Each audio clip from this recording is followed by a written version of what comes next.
हिमांशी को आखिरकार उसके सपनों का राजकुमार मिल गया था, जिसे वो इतने दिनों से पूरे दिल्ली में ढूंढ रही थी। आखिरकार उसे दिल्ली यूनिवर्सिटी में एक पेड़ के नीचे वो दिखाई दे गया था। पूजा ने उसे परखने की कोशिश भी की और वो उसकी परख पर सही नहीं उतर पाया, लेकिन फिर भी हिमांशी उसका पीछा नहीं छोड़ना चाह रही थी। इधर लकी को लग रहा था कि हिमांशी दिखने में सुंदर थी, इसलिए उसके पास पैसों के पीछे भाग रही थी, लेकिन वो नहीं चाहता था कि उसे फिर से धोखा मिले, जो धोखा उसे डिंपल या यास्मिन से मिला था। इसलिए वो उससे बात नहीं करना चाहता था। वो उसके पीछे पीछे लड़कों की हॉस्टल तक आ गई, लेकिन लकी उसे भाव नहीं दे रहा था। जब वो लोग चलते चलते कॉलेज की लाइब्रेरी के पास पहुंचे तो लकी ने अचानक से पीछे पलट कर देखा। उसे अचानक से किसी लड़की के चिल्लाने की आवाज आई। जैसे ही उसने घूमकर देखा तो पाया कि हिमांशी अपना पैर पकड़कर सड़क के किनारे बैठी हुई थी। वो भागते भागते नीचे गिर गई थी। इस वक्त लकी को अपने ऊपर थोड़ा सा बुरा महसूस हो रहा था। हिमांशी उसकी वजह से गिर गई थी। आखिरकार वो घूमा और वहां चला गया जहां पर हिमांशी गिरी हुई थी। वो जाते ही हिमांशी के बगल में बैठ गया। क्या हुआ? आप तो भाग रहे थे ना? भागते भागते रुक कैसे गए? और भागिए ना। हिमांशी जो कि नीचे गिरी हुई थी, वो गुस्से से लकी की ओर देख रही थी। इस वक्त वो सच में लकी से नाराज थी। तुम ठीक हो? लकी ने हिमांशी से धीरे से पूछा। कुछ नहीं हुआ है, बस मेरा पैर मुड़ गया है, बाकी तुम खुद ही देख लो कि मैं कैसी हूँ, हिमांशी ने कहा और लकी की ओर देखने लगी। लकी ने गहरी सांस ली और हिमांशी को उठाने के लिए अपना हाथ उसकी तरफ बढ़ा दिया। हिमांशी ने लकी के बढ़े हुए हाथ को देखा। भले ही वो उसे काफी गुस्सा थी, लेकिन फिर भी आखिर में उसने उससे हाथ मिला लिया था। लकी ने हिमांशी का हाथ पकड़कर उसे उठा लिया। अब तुम ठीक हो? लकी ने पूछा और हिमांशी को खड़ा करने के लिए उसे सहारा देने लगा। मेरे टखने में थोड़ा सा दर्द हो रहा है। न चाहते हुए भी हिमांशी का गुस्सा लकी के ऊपर से छंट गया था। आराम से चलो। लकी ने हिमांशी को सहारा दिया और उसे बगल में एक बेंच पर बैठा दिया। लकी का सहारा पाने के बाद हिमांशी के दिल में एक अलग ही तरह की खुशी दौड़ गई थी। उसे इस तरह से लकी को अपने साथ देखकर काफी अच्छा लग रहा था। मेरा टखना काफी दर्द कर रहा है, क्या तुम इस पर जरा? हिमांशी ने इससे आगे कुछ नहीं कहा और वो चुपचाप लकी की ओर मासूम आंखों से देखने लगी। लकी को कुछ तो अजीब लग रहा था, लेकिन फिर भी वो देख पा रहा था कि हिमांशी के टखने में हल्की सी सूजन आ गई थी। इसलिए उसने कुछ नहीं कहा और वो उसके पैर की मसाज करने लगा। उसके मन में उस लड़की के लिए और भी कुछ नहीं था। वो नीचे बैठा और उसके पैर का पंजा अपने हाथ में लेते हुए उसने धीरे से उसके पैर की मालिश करनी शुरू कर दी। कुछ लड़के जो वहीं आसपास बैठकर बगीचे में किताब पढ़ रहे थे, वो इस दृश्य को देख रहे थे और इसके बाद उनका किताब पढ़ने में मन ही नहीं लग रहा था। उन दोनों की नजर लकी और हिमांशी पर से हटने का नाम नहीं ले रही थी। वो लड़की उस बेंच पर बैठी काफी अच्छी लग रही थी। वो इतनी सुंदर थी कि उसके एक इशारे पर ही कोई भी लड़का उसके पास आकर उसका हाथ थाम सकता था। अगर वो कह दे तो कोई भी लड़का उसका ध्यान रखने के लिए एक पल में राजी हो जाता। लेकिन फिर भी इतनी सुंदर लड़की एक ऐसे लड़के के साथ बैठी थी जिसके पास ढंग के कपड़े भी नहीं थे और वो हर सूरत में फटीचर ही नजर आ रहा था। वो लड़की ऐसे लड़के से अपने पैर की मसाज करवा रही थी। ये वाकई उसके लिए काफी बड़ी बात थी। बाकी लड़के जो लकी को उसके पैरों में बैठा देख रहे थे, वो अंदर तक जल भून गए थे। उन्हें शायद पता नहीं था कि लकी ये सब इसलिए नहीं कर रहा था क्योंकि वो उसे पसंद करता था। वो सब इसलिए कर रहा था क्योंकि आज उस लड़की की जो हालत हुई थी, उसकी वजह सिर्फ लकी था। अब ठीक है? लकी ने अपना हाथ हटाया और उसकी ओर देखकर मुस्कुराते हुए बोला। नहीं, अभी भी थोड़ा दर्द हो रहा है, हिमांशी ने कहा। पहले तो लकी को देखकर ऐसा लग रहा था जैसे वो कोई बहुत ही पत्थर दिल और मजबूत लड़का था, लेकिन अब उसे देखकर ऐसा लग रहा था जैसे लकी के दिल के अंदर दिल भी था। हिमांशी के मन में लकी के लिए जो इंप्रेशन था वो और भी गहरा हो गया था। लकी ने फिर से उसके पैरों की मालिश करनी शुरू कर दी। तुम वैसे मेरे बारे में क्या सोचते हो? हिमांशी ने अचानक लकी से सीधा यही सवाल पूछ लिया। क्या मतलब? मैं समझा नहीं कुछ। लकी अचानक से बीच में ही रुक गया और वो हिमांशी की तरफ देखने लगा। नहीं, मेरा मतलब था कि अगर तुम्हें लगता है कि मैं बुरी लड़की नहीं हूं तो हम दोनों एक साथ एक दूसरे को डेट कर सकते हैं, अगर तुम चाहो तो। अब जब लकी को उसकी बात समझ में नहीं आई थी तो इसलिए हिमांशी ने उसे अपनी बात सीधे शब्दों में ही समझा दी थी। जब उसने उस रात लकी को पहली बार देखा था तो उससे प्यार कर बैठी थी। वो सच में लकी के साथ रहना चाहती थी, वो उसके साथ डेट पर जाना चाहती थी। क्या? लकी ने हिमांशी के पैर को फिर से जमीन पर रख दिया। फिर वो अपनी जगह से खड़ा हुआ। उसने जैसा सोचा था हिमांशी का मकसद बिल्कुल वैसा ही था। हिमांशी ये सब करने के बहाने बस उसके पास आना चाहती थी। वो उसकी नजदीकियां बढ़ाकर उसका पैसा हथियाना चाहती थी। इससे पहले वो कभी इस लड़की से मिला भी नहीं था और आज भी उसे हिमांशी से मिले सिर्फ 1 घंटा ही हुआ था। फिर भी हिमांशी ने उससे इतने साफ शब्दों में अपने दिल की बात कहती थी। दुनिया में क्या ऐसा भी प्यार कभी हो सकता था? लकी को इस बात पर बिल्कुल भी भरोसा नहीं था। क्या ये सच में प्यार था या फिर वो लड़की अपना उल्लू सीधा कर रही थी? लकी उसकी तरफ देखकर मुस्कुराने लगा और फिर जाने के लिए वो लट गया। 1 मिनट रुको। हिमांशी बेंच पर से खड़ी हुई और उसने लकी का हाथ पकड़ लिया। मैं तुम्हारी गर्लफ्रेंड बनना चाहती हूँ, बन सकती हूँ? हिमांशी ने और सीधे शब्दों में अपनी बात रखी। इससे पहले सिर्फ लड़के ही हिमांशी के पास आते थे, लेकिन वो खुद कभी किसी लड़के के पास नहीं जाती थी। आज जब वो हिम्मत करके किसी लड़के से अपने दिल की बात कह रही थी तो वो लड़का उसकी बात पर ध्यान देने को राजी नहीं था। अब ऐसे में उससे गुस्सा आना तो लाजमी था। उन दोनों के आसपास में जो लड़के बैठे थे वो हिमांशी को दूर से देख रहे थे और उसकी बात सुनकर तो उनके दिल से खून बहना शुरू हो गया था। इतनी सुंदर लड़की ऐसे फटीचर लड़के को प्रपोज कैसे कर सकती थी? ना सिर्फ वो उसके साथ डेट पर जाना चाहती थी बल्कि तो उसकी गर्लफ्रेंड बनना चाह रही थी। वहां बैठे जो लड़के थे उन्होंने लकी से लाख गुना ज्यादा अच्छे कपड़े पहने हुए थे, तो फिर ऐसे में हिमांशी उसके पास क्यों मंडरा रही थी? तुम्हारा दिमाग तो ठीक है, हमें मिले सिर्फ 1 घंटा हुआ है या फिर उतना भी नहीं। मैं तो तुम्हारा नाम भी नहीं जानता हूँ यार, और तुम कह रही हो कि तुम्हें मुझे बॉयफ्रेंड बनाना है, गर्लफ्रेंड बनोगी तुम मेरी? तुम्हें क्या लगता है मैं पागल दिख रहा हूँ तुम्हें? लकी ने हिमांशी की तरफ देखते हुए कहा और फिर उसका मजाक उड़ाने के लिए हंसने लगा। मुझे माफ कर देना, मैंने थोड़ी जल्दबाजी कर दी। मेरा नाम हिमांशी है और मैं आपसे कोई झूठ नहीं बोल रही हूँ, और ऐसा भी नहीं कि हम पहली बार मिले, हम पहले मिल चुके हैं एक बार। क्या? हम इससे पहले मिल चुके हैं? लकी उसकी बात सुनकर हैरान हो गया था। ऐसा हो ही नहीं सकता था कि लकी इससे पहले ऐसी किसी लड़की से मिला हो और उसे खुद याद ना हो। अगर वो उससे मिला होता तो कम से कम उसका चेहरा तो उसे याद ही होता। नहीं, मेरा मतलब है मैं तुमसे मिली थी लेकिन तुम मुझसे नहीं मिले हो, और तुमने मेरे ऊपर एक बहुत बड़ा फेवर भी किया है। हिमांशी ने हाँ में सिर हिलाते हुए कहा। हिमांशी ने इतना भर कहा और फिर उसे उस रात हुई घटना के बारे में बताने लगी। तब जाकर लकी को याद आया कि ये वो लड़की थी जिसे उस दिन अमन प्रपोज करने के बहाने परेशान कर रहा था। उस दिन मेरे पास और कोई चॉइस ही नहीं बची थी। वो तो अच्छा हुआ कि तुम वक्त पर आ गए और उन सबको गाड़ी से उड़ा दिया। तो मुझे तो लगा था कि तुम काफी कूल हो, इसलिए मैं तब से ही तुम्हारे बारे में पता करने की कोशिश कर रही थी। काफी दिनों तक ढूंढने के बाद आज तुम आखिरकार मुझे यहाँ मिले हो। हिमांशी ने मुस्कुराते हुए कहा। अच्छा, ऐसी बात है। लकी ने भी उसकी बात पर हाँ में गर्दन हिलाते हुए कहा। अब जाकर उसे हिमांशी की बात पर विश्वास हो रहा था और वो समझ गया था कि वो उससे पैसे लेने के लिए नहीं आई थी। इस वक्त पूजा भी हिमांशी के पास आ गई। वो उसकी तरह लकी से मिलने के लिए बेताब नहीं थी, इसलिए वो धीरे धीरे पैदल आ रही थी। आते आते जब वो थोड़ा थक गई तो उसने बीच में थोड़ा आराम भी कर लिया था। उसने देखा कि हिमांशी के पैरों में कुछ हो गया था, इसलिए वो अपना पैर लंबा करके बैठी हुई थी। हिमांशी, तुम ठीक हो? हिमांशी ने उसे आते हुए देख लिया था, लेकिन वो उसके ऊपर ध्यान नहीं दे रही थी। उसका ध्यान तो सिर्फ लकी के चेहरे पर लगा हुआ था। तो अब बताओ, क्या तुम मेरे साथ डेट पर चलना चाहोगे? इस वक्त हिमांशी के अंदर ना जाने कहां से ढेर सारा विश्वास आ गया था। उसे लग रहा था कि लकी उसकी बात काट नहीं सकता और वो सुनते ही तुरंत हाँ कर देगा। क्या तुमने उसे इतनी सी देर में कन्फ्यूज भी कर दिया? हिमांशी, तुम कहां से इस फटीचर?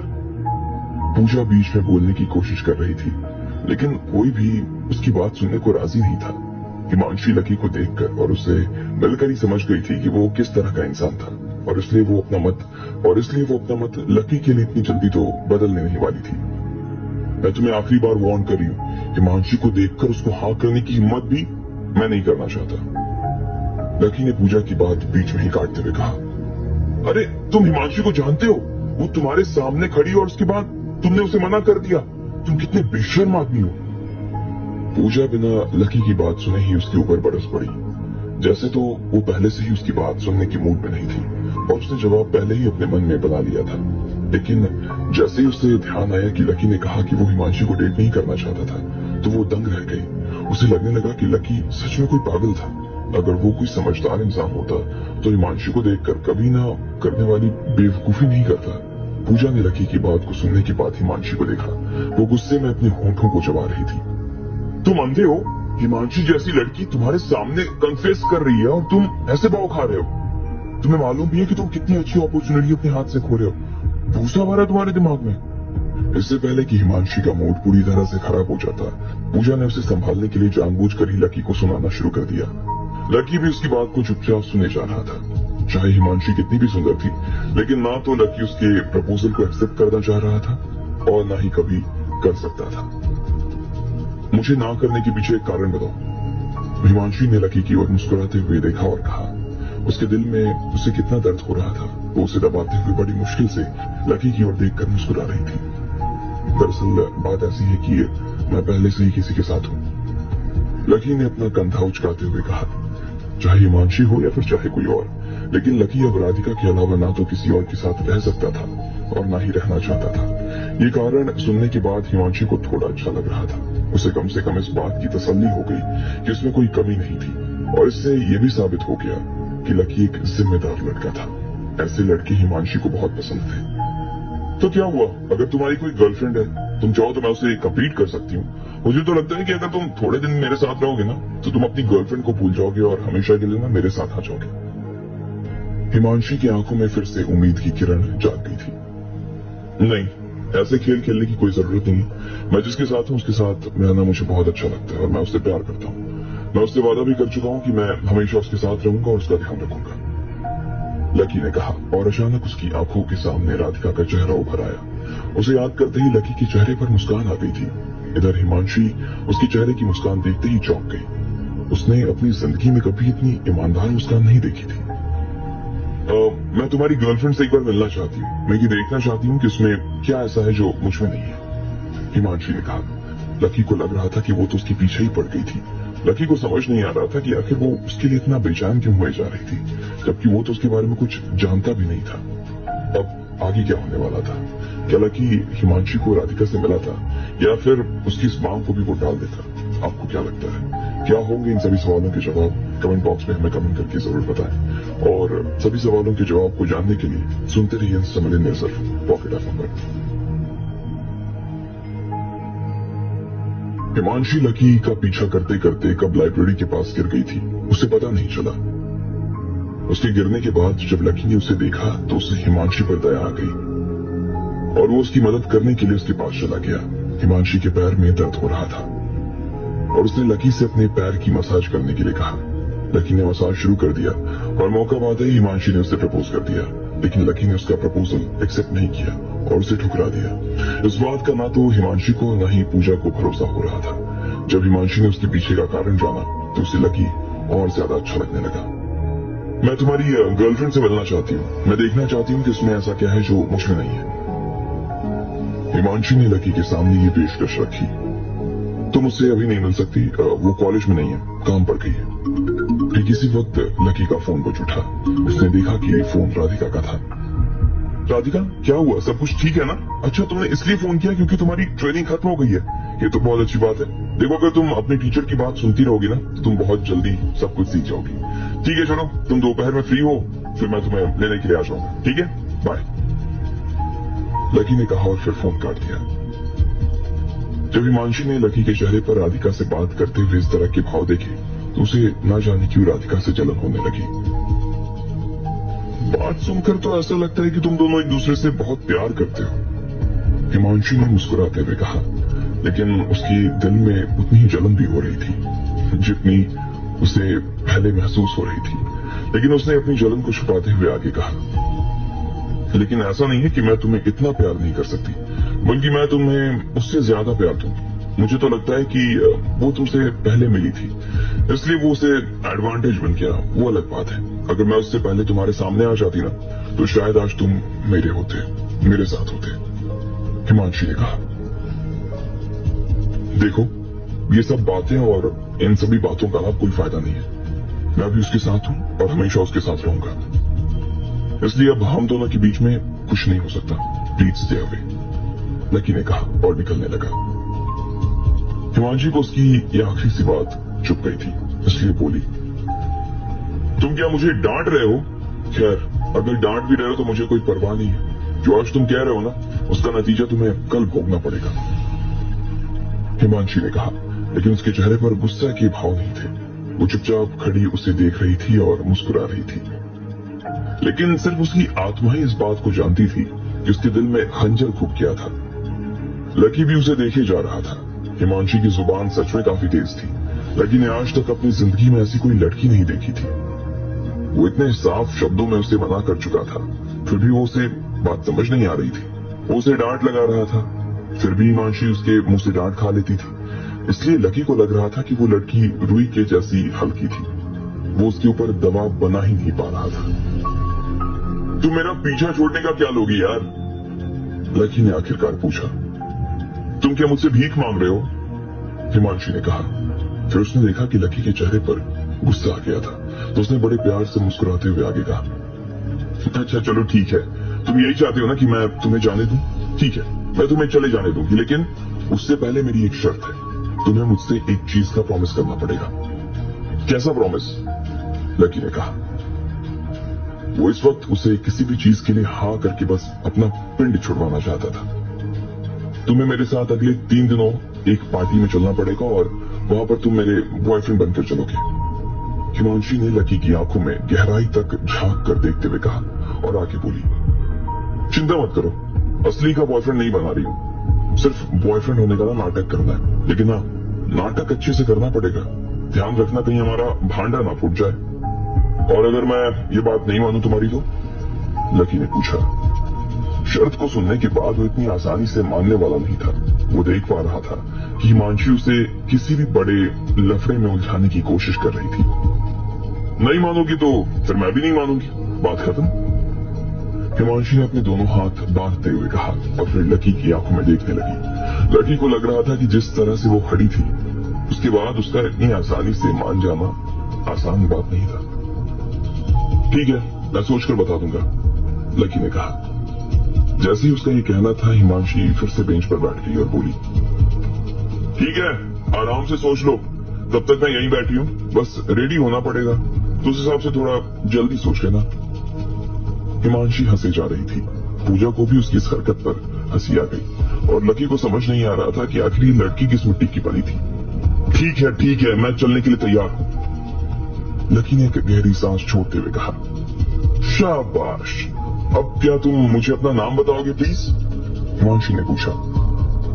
लकी कहते हैं मुझे सब, लकी ने कहा और फिर उसका फोन नंबर ले लिया। ठीक है, तो मैं कल तुम्हारा इंतजार करूंगी। मुझे यही कॉलेज के एंट्रेंस के बाहर मिल जाना, आने से पहले मैं फोन कर दूंगी तुम्हें, हिमांशी ने कहा और फिर लकी से बाय करते हुए वहां से निकल गई। लकी ने भी उसे बाय कहा और अपने रास्ते चल पड़ा। जब हिमांशी ने लकी को जाते हुए देखा तो उसके चेहरे पर एक अजीब सी हंसी आ गई थी। उसे लग रहा था कि भले ही किसी भी रूप में, लेकिन लकी उसका बॉयफ्रेंड बनने के लिए तैयार तो हो गया था। उसे दिल ही दिल इस बात की काफी खुशी हो रही थी। हिमांशी, मुझे तो लगता है कि तुम्हें इस फटीचे से ना प्यार हो गया यार, लेकिन चलो, ये अच्छा हुआ ना कि इससे तुमसे प्यार नहीं हुआ। उफ, पूजा ने एक गहरी सांस छोड़ते हुए कहा। उसे उसकी ये बात बहुत अच्छी लगी कि हिमांशी ने लकी को सिर्फ अपना बॉयफ्रेंड बनने का नाटक करने के लिए कहा था। वो जो भी हो, लेकिन पसंद तो मैं उसे करती हूँ, हिमांशी ने कहा और उसके चेहरे के ऊपर जाते हुए लकी को देखकर एक मुस्कान आ गई। अरे पर तुमने तो उसे जाने देने के लिए प्रॉमिस किया ना, तुमने उसे अपने बॉयफ्रेंड होने का नाटक करने के लिए सिर्फ कहा ना, यही बात है ना, ताकि इससे पहले कि वो आगे कुछ कह पाती, हिमांशी ने उसकी बात को बीच में ही काट दिया और बोली, नहीं, मुझे तो ऐसा नहीं लगता। वैसे वो मेरे साथ पार्टी में तो आ सकता है ना, क्योंकि अगर वो मेरे साथ पार्टी में आ गया ना, तो थोड़ी देर के लिए रुकेगा, तब उससे पता चलेगा कि उसके लिए मुझसे बेहतर इंसान और कोई नहीं हो सकता। पूजा उसकी बात सुनकर हैरान रह गई थी। कहने को वो हिमांशी की सबसे अच्छी दोस्त थी, लेकिन वो आज अपनी ही दोस्त को पहचान नहीं पा रही थी। तुमसे सच में ना कोई नहीं निपट सकता हिमांशी। वैसे तुम्हें पता होना चाहिए कि वो पहले से ही किसी से प्यार करता है यार। लेकिन हिमांशी को इस वक्त किसी भी बात से कोई फर्क नहीं पड़ रहा था, ना ही कोई बात समझ आ रही थी। आखिरकार जब वो दोनों वहां से निकलने लगे तो हिमांशी को एहसास हुआ कि उसके पैर में थोड़ा दर्द हो रहा था। दर्द उठते ही उसे वो तस्वीर याद आ गई जिसमें लकी उसके घुटने में बैठा हुआ था और वो हिमांशी के पैर की मसाज कर रहा था। जैसे ही वो तस्वीर उसके जहन में ताजा हुई, अचानक से हिमांशी के चेहरे पर शर्म आ गई। इधर पिछले 3 दिनों से अपनी क्लास के अलावा राधिका संगीत सीखने के लिए हर रोज जा रही थी। अब उसके इमोशंस भी ठंडे हो गए थे और साथ ही उसे निशा या और कोई परेशान भी नहीं कर रहा था। जब लकी को ये पता चला तो उसके दिल में काफी सुकून मिल गया। आज लकी ने राधिका को फिर से ट्रेनिंग के लिए छोड़ दिया था। जब वो वापस कॉलेज आया तभी उसके फोन पर हिमांशी का फोन बजने लगा। वो उसे तुरंत कॉलेज की गेट पर बुला रही थी। फोन काटने के बाद लकी भी गेट पर आ गया। हिमांशी जो कि एक महंगी सी गाड़ी में थी, उसने हाथ हिलाते हुए लकी को अपने पास बुला लिया था। अरे तुम्हें पता नहीं है पार्टी में कैसे कपड़े पहनकर जाया जाता है? तुम्हें पता है वहां पर कैसे कैसे लोग आने वाले हैं? अगर तुम इस हाल में चलोगे ना तो वो लोग तुम्हें देखते ही ना हंस हंस कर मर जाएंगे यार। पूजा जो कि उसकी गाड़ी की अगली सीट पर बैठी थी, उसने लकी को देखा और जैसे ही देखा उससे ये सब कहे बिना रह नहीं पाई। उसके कपड़े देखकर वो निशब्द हो गई थी। ठीक है तो फिर मैं नहीं आता हूँ, ठीक है, लकी ने कहा और फिर मुड़कर जाने लगा। वो इन लोगों के इतने नखरे नहीं झेलने वाला था। उसे पूजा से कोई मतलब नहीं था और ना ही हिमांशी की इस पार्टी से कोई लेना देना था। अरे क्या तुम भी बुरा मान गए? ये तो ऐसे ही कह रही है। तुम तो काफी हैंडसम हो, इसलिए जो पहना है उसी में आ जाओ, हिमांशी ने उसके सामने मुस्कुराते हुए कहा। लकी ने दरवाजा खोला और पीछे वाली सीट पर बैठ गया और हिमांशी ने गाड़ी चालू कर दी। जब उसकी गाड़ी गोल्डन लीफ हाउसिंग के आगे आकर रुक गई तो लकी हिमांशी को अजीब सी नजरों से देखने लगा। उसे लगा कि वो किसी का इंतजार कर रही थी, लेकिन जब 2-3 मिनट तक कोई बाहर नहीं आया तो लकी ने हिमांशी को देखा और कहा, क्या बात है, तुम गाड़ी आगे क्यों नहीं ले रही हो यार? क्योंकि हमें आगे कहीं जाना ही नहीं है, आज की पार्टी यहीं पर होने वाली है। तुम दोनों गाड़ी से उतरो, मैं इसे पार्क कर देती हूँ। लकी और पूजा गाड़ी से बाहर आ गए। लकी उस जगह को देख रहा था और उसके दिमाग में बार बार यही ख्याल आ रहा था कि अच्छा हुआ राधिका भी प्रैक्टिस के लिए गई हुई थी। अगर वो यहीं होती तो लकी को इन लड़कियों के साथ देखकर तो वो लकी की हालत खराब कर देती। क्या बात है, ऐसे घूर घूर कर क्या देख रहे हो? इतनी अच्छी जगह पहली बार आए हो क्या? पूजा ने उसका मजाक उड़ाते हुए कहा और फिर लकी के चेहरे को देखकर हंसने लगी। लकी ने पूजा को देखा और उसके मन में तो यही ख्याल आ रहा था कि वो उसे अपनी विला की चाबी पकड़ा दे, लेकिन फिर वो चुपचाप खड़ा हो गया। बेकार में वो पूजा के मुंह नहीं लगना चाहता था और ना ही खुद को साबित करना चाहता था। वैसे लकी ने देखा कि आज उसने काफी अच्छे कपड़े पहने हुए थे। ठीक इसी वक्त तक लकी ने देखा कि आज हिमांशी ने भी काफी सुंदर कपड़े पहने थे। हिमांशी का गोरा और लंबे से चेहरे पर हल्के लाल रंग की लिपस्टिक लगी हुई थी और उसने एक हल्के हरे रंग की लंबी सी ड्रेस पहनी हुई थी। उसने पैरों में सैंडल पहन रखा था। सैंडल की वजह से उसके पैर काफी सुंदर और लंबे नजर आ रहे थे। वो आज सच में किसी हीरोइन से कम नहीं लग रही थी। वो सच में इतनी सुंदर लग रही थी कि एक पल के लिए तो लकी ने भी उसे देख लिया था। चलो चला जाए, हिमांशी ने लकी की ओर देखा और मुस्कुराते हुए कहा। वो तीनों उस बिल्डिंग के अंदर जाने लगे। वहां दरवाजा बंद था और हिमांशी और बाकी के लोगों के पास अंदर जाने के लिए चाबी नहीं थी। वो दरवाजा बजाते रहे लेकिन कोई बाहर नहीं आया। हिमांशी और पूजा थोड़ा परेशान होने लगी। अब लकी के अलावा इस काम को कोई और नहीं कर सकता था। जब उसने देखा कि एंट्री गेट खुलने में काफी देर हो रही थी तो लकी ने सोचा कि उसे अपनी ही चाबी से उसे खोल देना चाहिए। इसलिए दोनों के बीच से निकलते हुए वो अंदर आया और उसने अपना कार्ड गेट पर लगा दिया। तुरंत एक बीप बजी और दरवाजा खुल गया। तुम्हारे पास यहाँ की कार्ड की कहां से आई? हिमांशी उसे देखते ही झटका खा गई। जब उसने लकी के हाथ में चाबी देखी तो उसकी आंखें फटी की फटी रह गई। इसका मतलब तो यही था कि लकी का घर इसी हाउसिंग में था, लेकिन ऐसा कैसे हो सकता था? ये तो दिल्ली की सबसे महंगी हाउसिंग में से एक थी। लकी इसमें घर कैसे ले सकता था? हिमांशी को ये बात समझ नहीं आ रही थी। एक्चुअली मैं यहीं पर रहता हूँ। लकी को उम्मीद नहीं थी कि इतनी छोटी सी बात पर हिमांशी इतना बड़ा रिएक्शन देगी। उससे पहले तो थोड़ा अजीब लगा, फिर उसने सोचा कि उसे सच बता ही देना चाहिए, इसलिए उसने हिमांशी को सच बता दिया था। क्या बकवास कर रहे हो यार? जो मुंह में आएगा वो बोल दोगे क्या? अब तुम्हारा घर भी यहाँ आ गया। तुम्हें क्या लग रहा है कि हम कोई छोटी बच्चियां हैं जो तुम्हारी कहानी सुनेंगे और मान लेंगे? यहाँ का सस्ते से सस्ता घर 1 करोड़ से कम का नहीं है और तुम्हारे पास इतना पैसा कहाँ से आ गया, बताना जरा, पूजा ने पूछा। लकी फिर से पूजा को देखने लगा। वो सच में जिस तरह की बात कर रही थी ना, उसे सुनकर यही लग रहा था कि वो 3 साल की बच्ची थी। तुम्हें शायद मालूम नहीं है, लेकिन उस दिन जब तुम वहां से निकल गए थे ना, तब हम तुम्हारे कुछ क्लास वालों से मिले और उन्होंने हमें बताया, तुम्हारे बारे में सारी जानकारी दी। तुम एक फटीचर हो, कॉलेज की स्कॉलरशिप पर पढ़ते हो, खाना खाने का खर्चा चलाने के लिए पार्ट टाइम जॉब इधर उधर दुकानों में ढूंढते रहते हो, कपड़े भलाई की दीवार से उतर कर पहनाते हो और मोबाइल भी फिफ्थ हैंड चलाते हो। पूजा ने फिर से लकी के ऊपर बरसते हुए कहा। लकी को पूजा की ये बात बिल्कुल अच्छी नहीं लग रही थी। वो उसका मजाक उड़ा रही थी और वो भी बिना उसे ठीक से जाने अब आगे क्या होने वाला था। क्या लकी उसे पलटकर जवाब देता या फिर वो चुपचाप आगे बढ़ जाता? आपको क्या लगता है, क्या होंगे इन सभी सवालों के जवाब? कमेंट बॉक्स में हमें कमेंट करके जरूर बताएं और सभी सवालों के जवाब को जानने के लिए सुनते रहिए इंस्टा मिलेंगे सिर्फ पॉकेट एफएम पर।